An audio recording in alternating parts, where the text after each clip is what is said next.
शिवपुराण विद्येश्वर संहिता अध्याय 9 शिवरात्री व्रत आणि महादेवांच्या लिंग प्राकट्याचे अद्भुत रहस्य तुम्हाला माहीत आहे का? महादेवाने स्वतः सांगितलेली ती एकच रात्र कोणती, ज्या रात्री केलेल्या पूजेचे फळ संपूर्ण वर्षभराच्या पूजेपेक्षाही जास्त मिळते?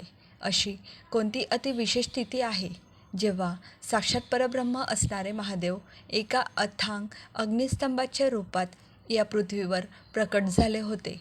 महादेवांनी स्वतः ब्रह्मा आणि विष्णू यांना शिवरात्रीचे असे काही गुप्त रहस्य सांगितले आहे, जे ऐकून तुमचा महादेवांच्या भक्तीवरील विश्वास आणखी दृढ होईल.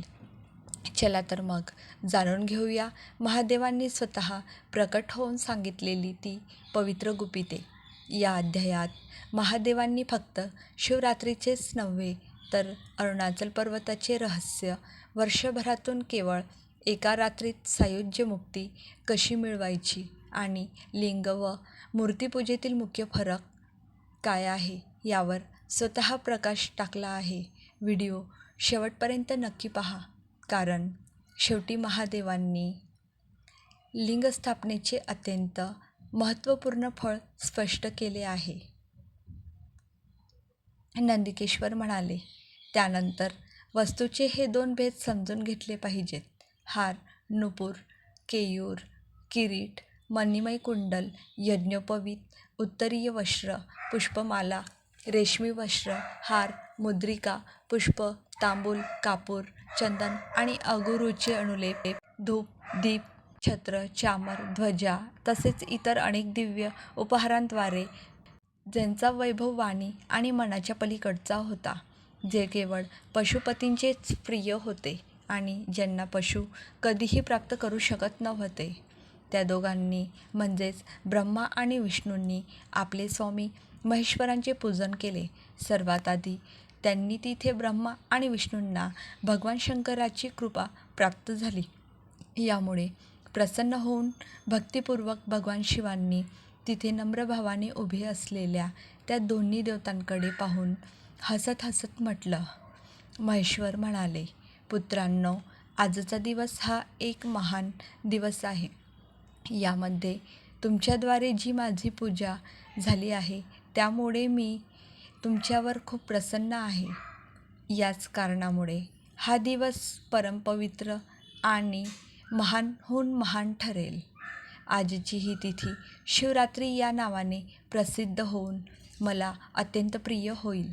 या वेळेत जो माझ्या लिंग म्हणजे निष्कल अंगाकृती नसलेले निराकार स्वरूप आणि बेर म्हणजे सकल सकारात्मक प्रतीक ची जी पूजा करेल तो मनुष्य जगताची सृष्टी आणि पालन इत्यादी कार्यही करू शकतो. जो शिवरात्रीला रात्रंदिवस उपवास करून आणि जितेंद्रिय राहून आपल्या शक्तीनुसार निश्चल भावाने माझी यथोचित पूजा करेल, त्याला मिळणाऱ्या फळाचे वर्णन ऐका. वर्षभर निरंतर माझी पूजा केल्यावर जे फळ मिळते ते सर्व फळ केवळ शिवरात्रीच्या दिवशी माझे पूजन केल्याने मनुष्य तात्काळ प्राप्त करून घेतो. ज्याप्रमाणे पूर्णचंद्राचा उदय समुद्राच्या वृद्धीची वेळ असतो, त्याचप्रमाणे ही शिवरात्री तिथी माझ्या धर्माच्या वृद्धीचा मंगलमय उत्सव आहे. या तिथीला माझ्या लिंगाची स्थापना इत्यादी मंगलमय उत्सव झाले पाहिजेत. पूर्वी मी जेव्हा ज्योतिर्मय स्तंभाच्या रूपात प्रकट झालो होतो, तो काळ मार्गशीर्ष महिन्यात आर्द्रा नक्षत्राने युक्त म्हणजेच पौर्णिमेचा दिवस होता. जो मनुष्य मार्गशीर्ष महिन्यात आर्द्रा नक्षत्र असताना पार्वतीसहित माझे दर्शन करतो किंवा माझ्या मूर्तीची अथवा लिंगाची झाकी करतो, तो मला कार्तिकेयापेक्षाही अधिक प्रिय आहे. या शुभ दिवशी माझ्या दर्शनानेच पूर्ण फळ प्राप्त होते. जर दर्शनासोबतच माझी पूजाही केली गेली तर इतके अधिक फळ मिळते की त्याचे वाणीद्वारे वर्णन केले जाऊ शकत नाही. तिथे मी लिंगरूपाने प्रकट होऊन खूप मोठा झालो होतो, म्हणून त्या लिंगामुळे हे भूतळ लिंगस्थान या नावाने प्रसिद्ध झाले. जगातील लोक याचे दर्शन आणि पूजन करून शकतील. यासाठी हे अनादी आणि अनंत ज्योतिस्तंभ किंवा ज्योतिर्मय लिंग अत्यंत छोटे होईल. हे लिंग सर्व प्रकारचे भोग सुलभ करून देणारे तसेच भोग आणि मोक्षाचे एकमेव साधन आहे. याचे दर्शन, स्पर्श आणि ध्यान केले तर हे प्राण्यांना जमणं आणि मृत्यूच्या त्रासापासून मुक्त करणारे आहे. अग्नीच्या पर्वतासारखे जे हे शिवलिंग येथे प्रकट झाले आहे, या कारणामुळे हे स्थान अरुणाचल या नावाने प्रसिद्ध होईल. येथे अनेक प्रकारचे मोठे मोठे तीर्थ प्रकट होतील. या स्थानात निवास केल्याने किंवा मरण आल्याने जीवांना मोक्ष प्राप्त होईल. तसेच माझे 2 रूप आहेत, सकल आणि निष्कल. दुसऱ्या कोणाचेही असे रूप नाहीत.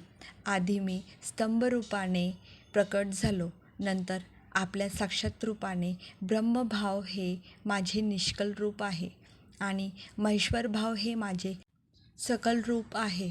हे दोन्ही माझेच सिद्ध रूप आहेत. मीच परब्रह्म परमात्मा आहे. कलायुक्त आणि अकल ही माझीच स्वरूपे आहेत. ब्रह्मरूप असल्यामुळे ईश्वर असणे हे माझेच कार्य आहे. जीवांवर अनुग्रह इत्यादी करणे हे माझे कार्य आहे.